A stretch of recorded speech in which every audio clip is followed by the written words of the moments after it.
السلام علیکم سامعین، ویلکم ٹو مائی چینل دل کی باتیں بائی مونا۔ ہماری آج کی سٹوری کا نام ہے اجنبی پارٹ 2۔ مبشر ہانی کو یونیورسٹی میں ایڈمیشن لے کے دے چکا تھا۔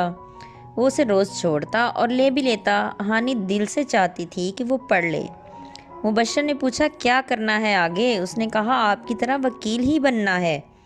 وہ ہنس دیا، اچھا جی، پر میری طرح بننا پڑے گا۔ جی بن جاؤں گی۔ مبشر اس کا پورا خیال رکھتا۔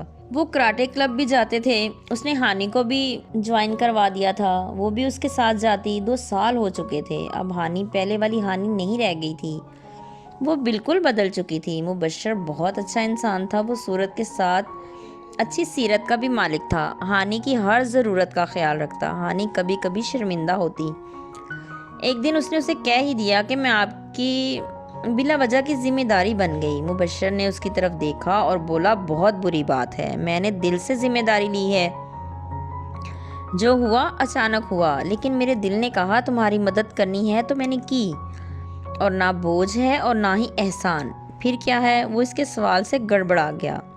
بتا دوں گا، ابھی نہیں۔ وہ یونیورسٹی میں تھی، اسے گھر سے کال آئی مبشر ہاسپٹل میں ہے۔ اس کی تو جیسے جان ہی نکل گئی۔ اس نے پوچھا کس جگہ؟ وہ خود وہاں پہنچ گئی۔ مبشر کو بازو میں گولی لگی تھی، وہ کسی کی فائرنگ کی زد میں آ گیا تھا۔ ہانی روتی ہوئی وہاں پہنچی۔ وہ ہوش میں تھا، اسے دیکھ کر گھبرا گیا۔ تم کیسے آئیں؟ وہ گھر سے کال آئی تھی، میں آنے والا تھا تمہیں لینے کے لیے۔ آپ کو درد ہو رہا ہوگا۔ ہاں ہو تو رہا ہے، لیکن اتنا نہیں کہ تمہیں لینے نہ آتا۔ میں انتظار کر رہی تھی۔ سنتے ہی دل بے چین ہو گیا۔ مبشر کو اس کے چہرے پہ بے چینی نظر آ رہی تھی۔ وہ اس کے لیے فکر مند تھی۔ گولی چھو کر نکل گئی تھی، پٹی ہو چکی تھی۔ وہ ہانی کو لے کر وہاں سے چل دیا۔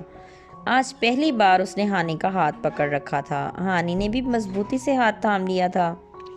3 سال سے وہ ساتھ تھے۔ ہانی نے کہا آج گاڑی میں ڈرائیو کروں گی۔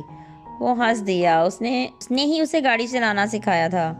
کچھ دیر میں وہ گھر تھے۔ ہانی نے کہا جب تک زخم صحیح نہیں ہو جاتا آپ باہر نہیں جاؤ گے۔ نہیں ہانی، یہ نہیں کر سکتا۔ بہت سے لوگ منسلک ہیں، ان کو پریشانی ہوگی، ان کے مسائل حل ہونے میں دیر ہو جائے گی۔ پھر تم میرے ساتھ چلنا، ٹھیک ہے؟ وہ اس کا ہر طرح خیال رکھتی۔ وہ بھی تعلیم مکمل کر چکی تھی، وکالت کی ڈگری ملنے والی تھی۔ اس نے مبشر کے ساتھ ہی پریکٹس کرنی تھی۔ مبشر ساتھ لے کر جاتا۔ وہ حیران تھا، وہ بہت ذہین تھی، اس نے خود ہی سارا کام سنبھال لیا تھا۔ مبشر کو زیادہ سمجھانا نہیں پڑا، اس کی طبیعت بہت ٹھیک ہو چکی تھی، اب زخم بھی بھر چکا تھا۔ اس نے ہانی سے کہا آج کھانا باہر کھاتے ہیں۔ ہانی ہنسنے لگی، کیوں؟ گھر کھانا نہیں ملتا آپ کو؟ یہ کیا بات ہوئی میڈم؟ ٹھیک ہے چلتے ہیں۔ وہ بہت اچھی جگہ کھانا کھانے گئے۔ مبشر نے کہا ہانی اب کیا کرنا ہے آگے تمہیں؟ آپ کے ساتھ کام۔ کب تک میرے ساتھ کام کرو گی؟ ساری زندگی۔ وہ بھی ہنس دیا۔ دونوں کھانے میں مصروف ہو گئے۔ وہ فیصلہ کر چکے تھے کہ ہمیشہ ساتھ رہنا ہے۔ ہانی کے پیچھے کوئی بھی نہیں آیا تھا، سب اسے چھوڑ گئے تھے۔ وہ بھی کبھی ملنے نہیں گئی تھی۔ رشتے تو احساس کے ہوتے ہیں، جہاں احساس اور مان ٹوٹ جائے وہاں کوئی رشتہ نہیں ٹکتا۔ ہانی خوش تھی۔ مبشر اور اس کی فیملی نے کھلے دل کے ساتھ اسے قبول کیا تھا۔ مبشر ایک اجنبی تھا، لیکن اپنے رویے اور کردار کی وجہ سے وہ اب اس کا اپنا تھا۔ وہ اس کے ساتھ تحفظ محسوس کرتی تھی۔ مبشر کو پتہ تھا ہانی اس سے بہت پیار کرتی ہے۔ وہ اکثر سو رہا ہوتا تو وہ اسے دیکھ رہی ہوتی۔ دونوں کو ایک دوسرے کی اہمیت کا احساس تھا۔ ہانی اب ایک کامیاب وکیل بن چکی تھی۔ مبشر کی محنت رنگ لے آئی تھی، وہ اسے سڑک سے لایا تھا۔ آج وہ ایک کامیاب انسان بن چکی تھی۔ وہ مبشر کو اپنا محسن مانتی تھی۔ وہ اسے اپنے ہم سفر کی حیثیت میں دیکھتی تھی اور مبشر بھی اسے اپنا ساتھی مانتا تھا۔